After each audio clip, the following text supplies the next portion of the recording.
The sleep of humanity is so deep, it has less and less chance of waking up. Dario Salas Sommer. Temptation by civilization.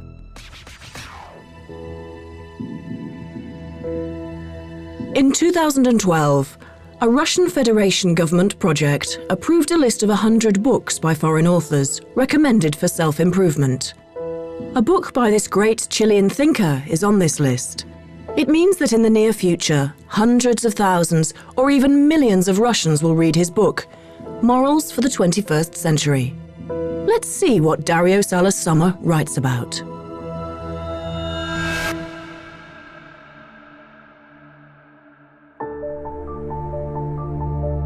Dario Salas Sommer is a recognized philosopher, researcher, and writer who devoted his life to the question of predestination in human beings and cognitive understanding of man's place in the universe.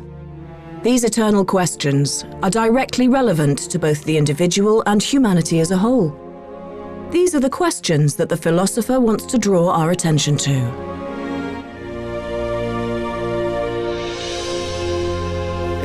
People live with clouded consciousness.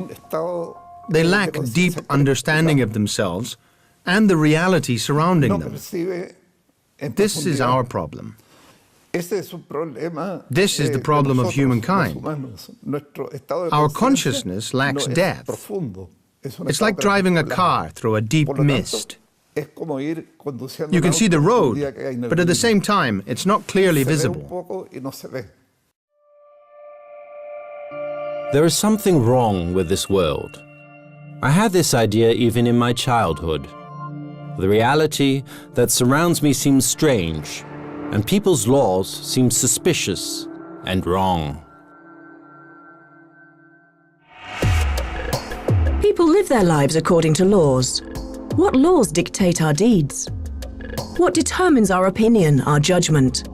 Why is a person often seized with a feeling of predeterminacy in the middle of their life? The majority of us live our lives more like robots than men. Our existence repeats itself in endless cycles of the same schemes of behavior. After a certain length of time, a person has become so programmed that his or her destiny, with limits to opportunities that he or she will never be able to overstep, can be predicted with minimal error. It's also possible to foretell with a high degree of accuracy what successes and disappointments await a person in the future, why they fail when they do, and even how and in what condition a person may eventually die. Have you ever asked yourself the following questions?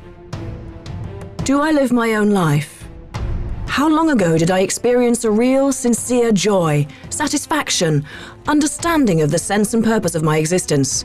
Who am I, and why am I here? What am I doing on this planet? What are we as a species doing to our planet, our home?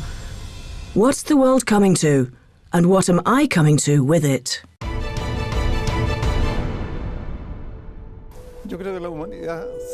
I think humanity has gone astray, got lost in a sea of doubts, in an abundance of information, with inadequate consciousness. And I believe that its task is to regain unity, to get it back. It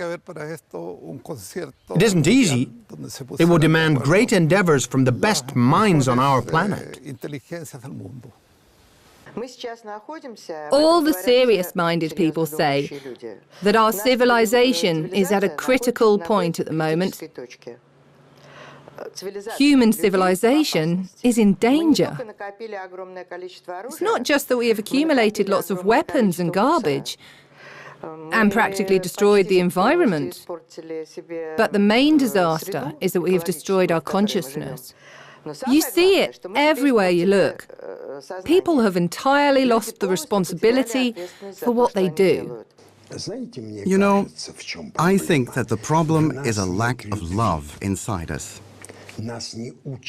We aren't taught to love each other. We can catch, reveal, teach, or even consult, but it is very difficult to love. And by love, I mean not to be sentimental, but to take responsibility. We will die as laboratory rodents. We'll sit in a virtual environment and receive some electronic implants directly. Why do we need pictures, screens, glasses? Let's put an electrode directly into the necessary neuron and push the button. It would be a great bliss out, and we would sustain it for about a week, and then everything would be over. We do not realize the seriousness of our situation. We do not take into account what is going on, because each of us lives in our own fantasy, obsessed with our own problems. And this is very sad indeed. Dario Salas Sommer was born into a family of university professors. His grandfather was an outstanding Chilean public figure and reformer, an education minister. But Dario himself thinks that the school education system should, to a large extent, be changed. Teachers teach us chemical and physical laws. In biology class, they tell us what a human being is made up of. And in astrophysics, how the moon orbits the Earth and how the stars are born and die. But nobody explains how all these things are linked together. How man is linked with the universe by both moral and physical laws. How all the cells of human organisms are linked together, and how all the people on Earth are linked together. But there should be some laws that explain how our whole world functions, common laws that apply to both the universe and man, macro and micro worlds. Something that ties the pieces of human knowledge up to a united worldview. I dreamed about discovering the mystery of life. We do not teach people to be people. We teach them how to become successful in the material world, how to earn money and fame, and embrace material values. Mainstream education doesn't aim to bring a person to a higher level of consciousness. Now, people live to play, spending too much time chasing material things, aiming at a maximum possible quality of life. Yet quality of life is perceived uniquely in terms of material things. People do not look for quality of life inside themselves. As a result, there's a general accord, a tribal accord that is based on stereotyped thinking and advertising slogans. People often wave away the most important, the most urgent questions in their lives because somewhere deep inside they have a disturbing and frightening feeling that they will not like the answers at all. And then they will either have to do something about it, or take responsibility for the fact that they don't live up to their principles, but follow the crowd. We live in an epoch of crowds. Football stadiums with hundreds of thousands of viewers, raving teenagers at a rock concert, an endless flow of people in the subway, tens of thousands of motorists losing their patience in traffic jams, millions of people at home watching the same program on TV. The list is endless. But where does the danger of a crowd lie? In the length of time it takes to gain control of a human, destroying his or her personality.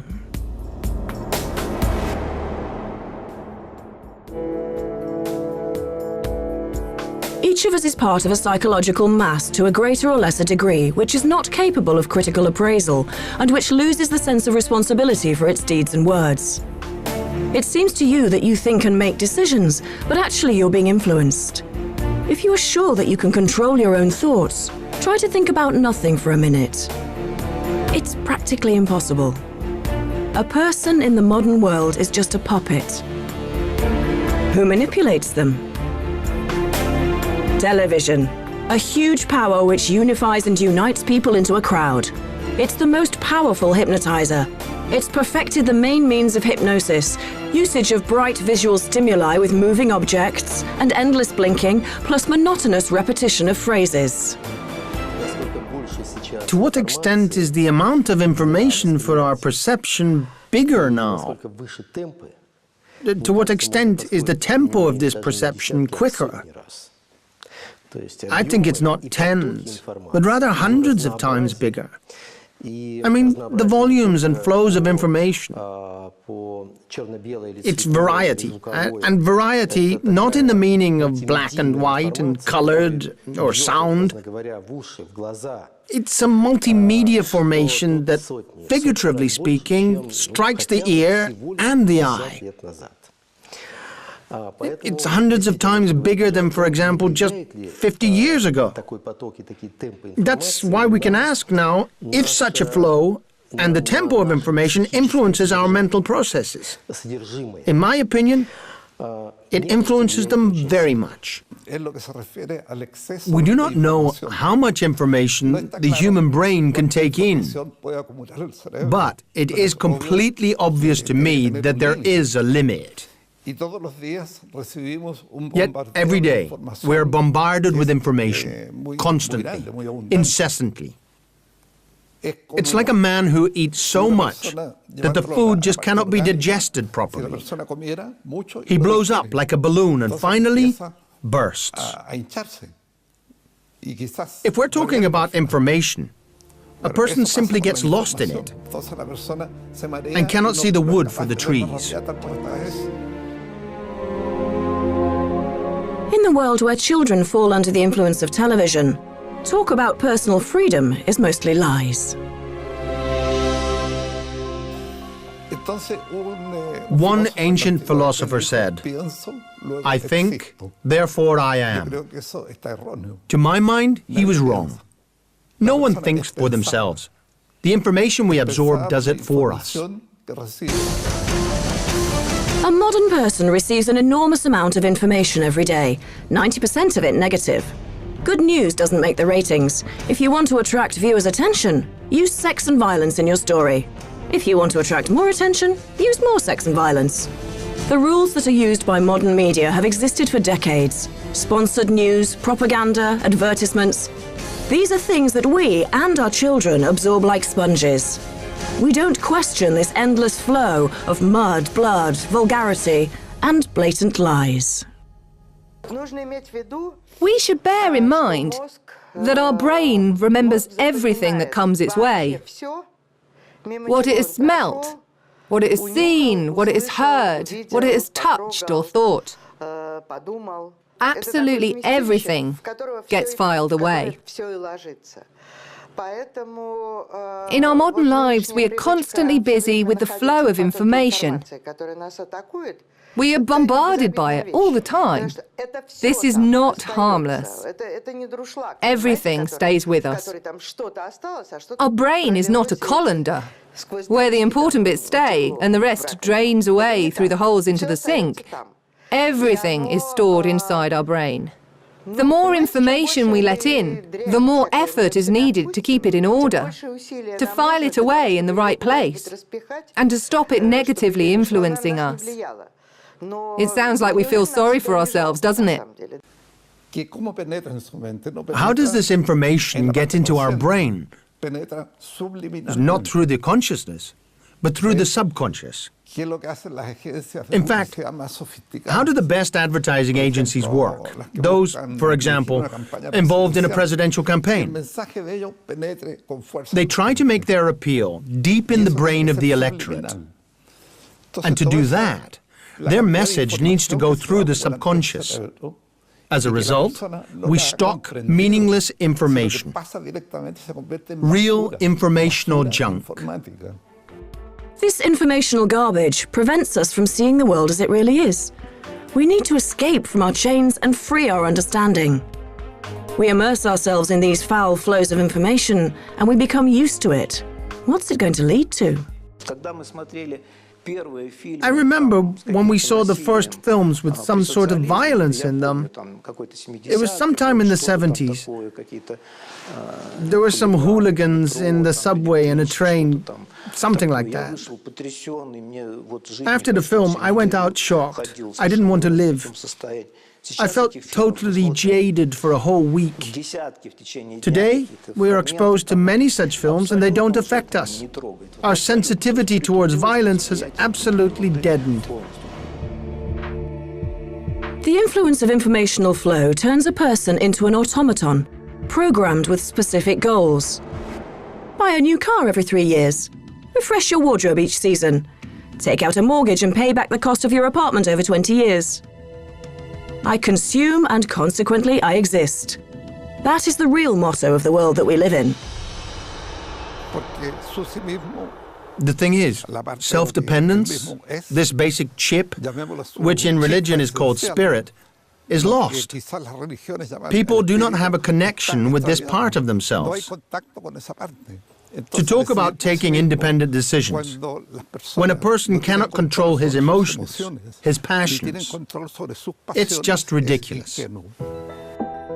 It seems that we've turned into machines with clear shortcomings, which computers don't have because they have no passion. Electronic man has to expend all his power, time and energy to correspond to the standards of consumer society. Such a person can't reason deeply, can't cope with intellectual values. His life is dedicated to chasing mirages, success, eternal youth, career, money. Such a person doesn't live. He uses not only his own vital resources, but the resources of the whole planet. Everyday stress and endless rush, headaches and chronic fatigue, nervousness, depression, constant inattention and alarm, for reasons we can't even explain. What's it all for? And why is it just now, when the level of science and technological progress on our planet is as high as never before? Why does your average person feel more and more lost, helpless, and unhappy? The most frightening thing, in my opinion, is what we say and what we do. What is happening to people, especially to children? We invented computers, and now they push buttons and think up things for us. It is difficult to say if the innovations are a blessing or a disaster. We, each person individually and humanity at large, produce millions of gigabytes of worthless and even harmful information. Every day we broadcast trash TV, porn videos, blockbusters about the apocalypse, horror films. We've been poisoning the world with our angry thoughts, fears, pain and hate for centuries. Why are we sure that these information flows don't affect us and aren't reflected in the world we live in? Do we really think we will get away with it?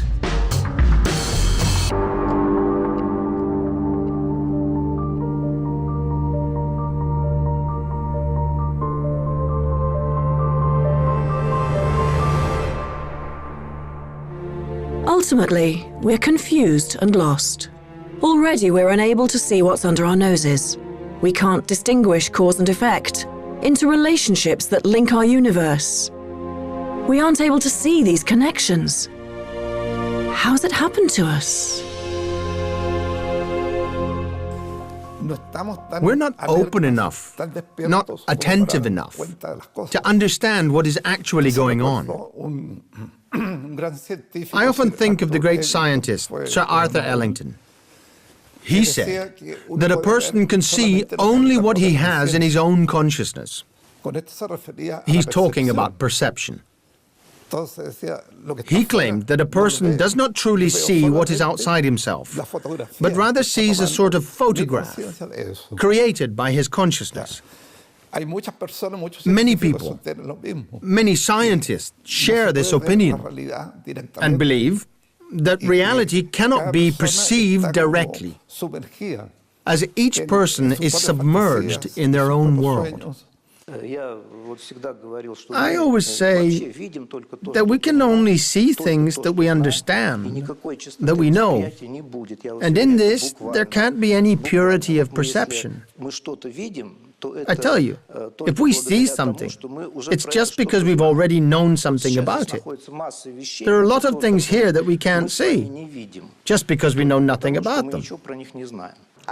What does the world look like in general? I think this question is meaningless because we can't answer it. Well, for example, we have a certain range of hearing and vision. God put us into the world where we can hear this part of the acoustic spectrum. But there are a lot of creatures on Earth and will not take into account other planets, there are a lot of creatures on Earth that hear this much or this much, and their world is completely different. What about, for example, the electric ray, which is able to shock its prey or predators? We don't have that ability. What about insects that can perceive polarized light? Well, we can't even imagine what it is. It seems that birds fly using magnetic fields to navigate, and we can't do that. And that is why the question, what does the world look like in general, is specious. We don't know how it looks in general. We know only the human part of this world, the part that we can perceive, the part we are allowed to perceive by nature, our creator, or heaven or evolution, or whatever you want to call it. Our perception is not complete. Each of us lives in our own world, in a world of fantasies. A person needs to be much more attentive to see reality the way it really is. But that is very difficult, because we're not taught to do that. So how is the world that surrounds us arranged? What are the laws that govern the reality around us? What are the relations between our thoughts and deeds, between spirit and matter, subject and object, man and man, man and nature, man and the universe? These are exactly the questions Dario Salas Sommer raises in his books. Dario's books are very interesting, but to talk to him is much more interesting. I envy his students who can come to him and communicate with him directly. I met him and conversed with him. It was fascinating, and time flew by very quickly. You know, he's a person with huge inner power. He's got very strong potential. I suppose he's a gift from God. He works, he creates, the work he does is so new and important, and he's not afraid of sharing his knowledge. He sees the goal that he pursues. I dream that one day I'll have time to visit him and be a student again. Dario Salas is someone who builds bridges between the countries of Latin America and Russia and Europe. One of the things he points out, absolutely correctly, is that if the morals of society as a whole do not change, global catastrophes are just around the corner, by which I mean financial, economic, and environmental catastrophes. It was Aristotle who said that the order of the universe is based on cooperation of all its parts, the same as in a living organism. Everything influences everything else. But we haven't understood yet how this influence plays out, or maybe we forgot. Everything influences everything. Everything is linked to everything. When the links break, life is over. For instance, our body is an organized structure. All the organs, all the different parts are supposed to maintain an interaction between them. If any part, for any reason, breaks away from the whole, it may cause cancer. What is cancer? All the cells of any organism are connected with each other. There is a gap junction between them, and the cells communicate using it. When a tumour develops, this communication stops, and the connection breaks. These cells make their own individual community, independent from the rest of the organism. Cancer is an appearance of cells in an organism that have stopped behaving according to the laws written for the cell community. They stop working for the common good. They behave asocially. They say, "We don't care. We're not listening to your messages. We have no respect for your rules." And then the whole system is destroyed. What is the main difference between malignant and normal cells? The malignant cells consume unlimited amounts of proteins, glucose, and other nutrients. They take all the nutrients that are necessary for all of the cells of the organism to function properly. The malignant cells devour everything in their path, and in doing so destroy both the organism and themselves. Now, try to apply this description to modern human society. It looks familiar, doesn't it? What is interesting is that the same thing happens to big companies. Why do some corporations go bankrupt? In a state of increasing entropy, they cannot keep their corporate structure, their body. They can't work harmoniously because of bad internal connections. Bonds disintegrate and the corporation falls apart. The same happens with countries and governments. On the 9th of July in 2015 at the BRICS summit in Ufa, Dario Salas Sommer made an appeal to the BRICS leaders and said that our society, in its rush for material wealth, had lost its value. It was his hope that the summit would generate fresh impetus for a renewal of morals and spirituality. The book Morals of the 21st Century was given to each BRICS leader in the hope that they would exercise their own responsibility for the promotion of ultimate human values within their nations.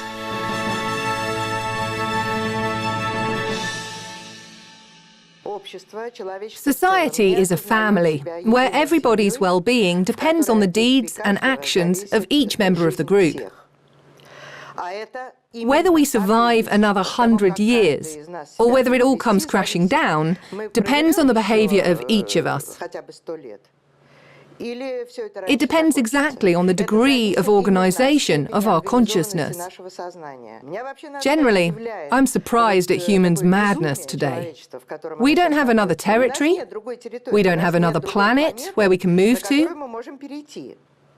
If we're crazy enough to spoil our world in various ways, including by neglecting science and arts development, if we neglect our children's development, if we don't help them to form real consciousness, to make their interests wider than just buying a new dress or chewing gum or visiting McDonald's.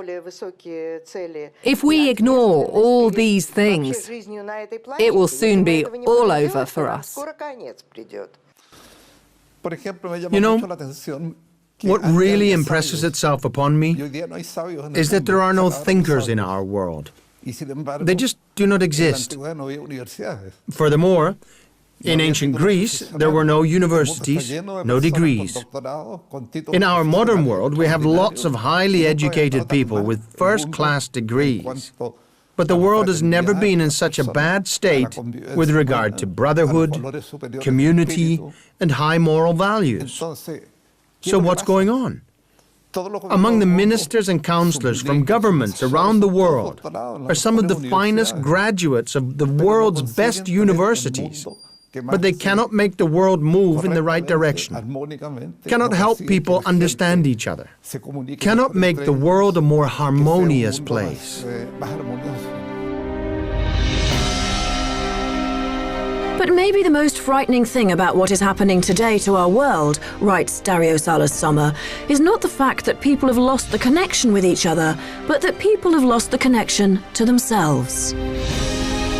We anesthetize ourselves, seeking cheap, instant gratification. But who do we eventually try to deceive? And what will it lead to?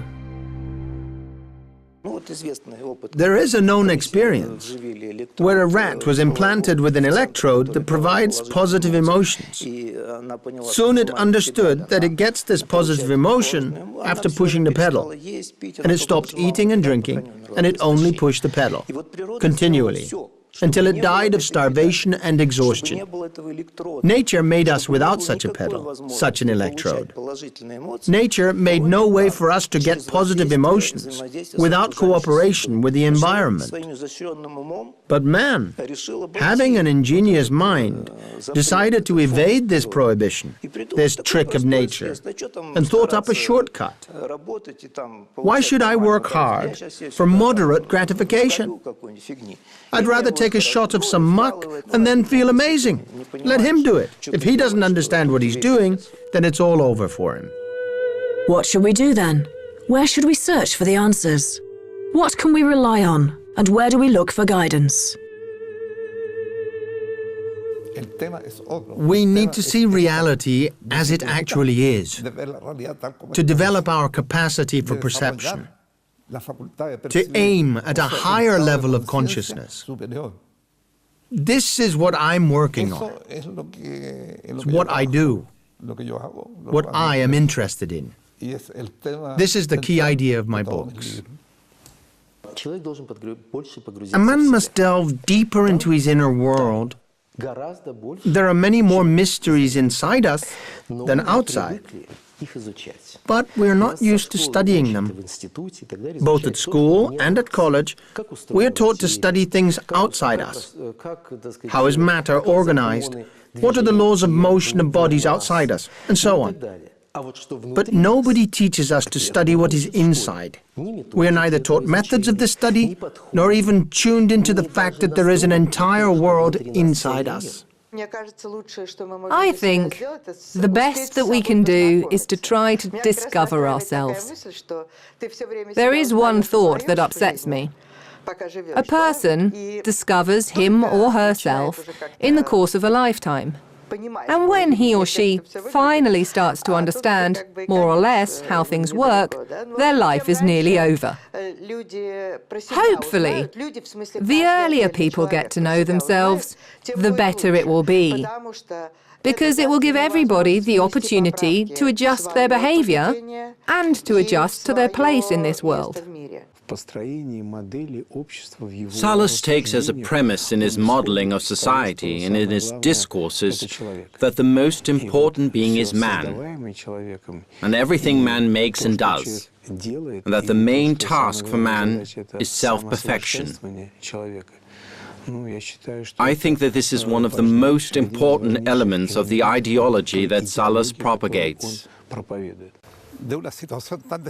I suppose, in a situation like this, the only thing a person can do is go deeper into their inner world, get to know themselves, learn about their own way of life, understand why they do some things but are afraid to do others,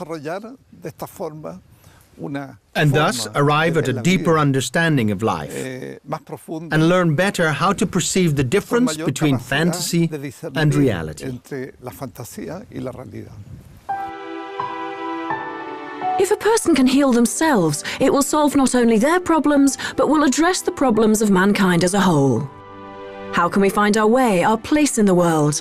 How can we find our path and see the extent of our responsibility towards this world? This is what the Chilean philosopher Dario Salas Sommer thinks about. This is what his books are about. A human soul endures behind our robotized existence. It's acquainted with sadness, melancholy, and depression, and it feels intuitively the existence of another, remarkable and superior world. We're afraid of admitting it. We've turned into avatars inside a mindless computer game.